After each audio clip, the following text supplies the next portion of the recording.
Ето и първият ми влог. Много е вълнуващо, скъпи приятелчета.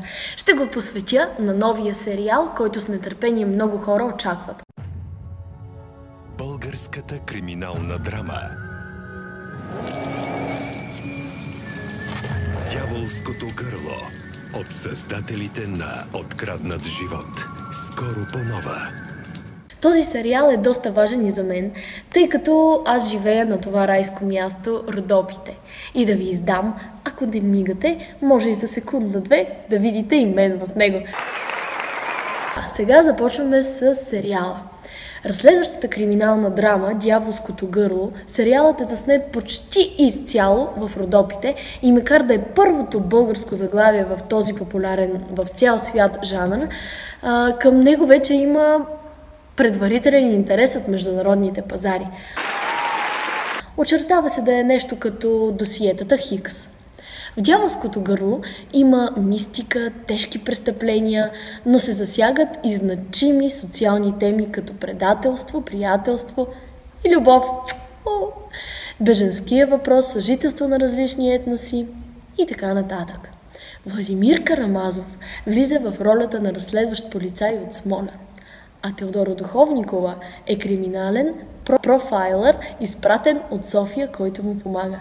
Режисьори са Павел Веснаков и Митко Димитров.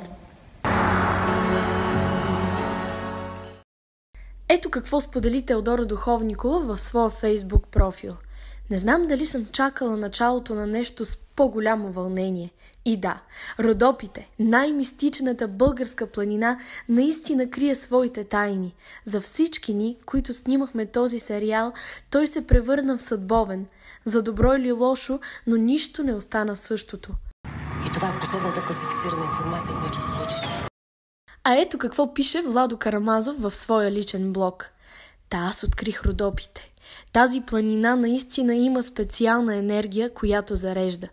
Местата, които можеш да видиш там, не само спират дъха ти, но и се запечатват в съзнанието. И то не само с образ, а и с енергия. Много букетно изпълнение. Еми си работа с голям майстор. Валери Йорданов, Стоян Радев, Васил Банов и Лидия Инджова са част от звездния каст на мащабната продукция. В сериала участва и единственият българин в селекцията на Берлинаре за млади таланти Димитър Николов.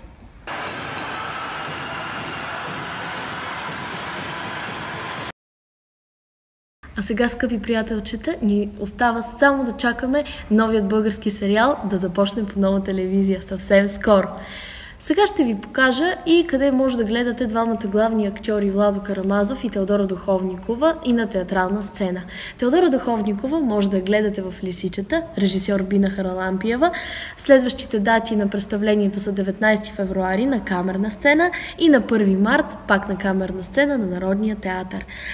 Владо Карамазов може да гледате в Танца Делхи, отново в Народния театър, с режисьор Галин Стоев. Следващата дата е 3 февруари на голяма сцена. Това беше всичко от мен, скъпи мои мили приятелчета. Надявам се много да сте се забавлявали и да ви е било интересно. Дяволското гърло. Скоро по нова.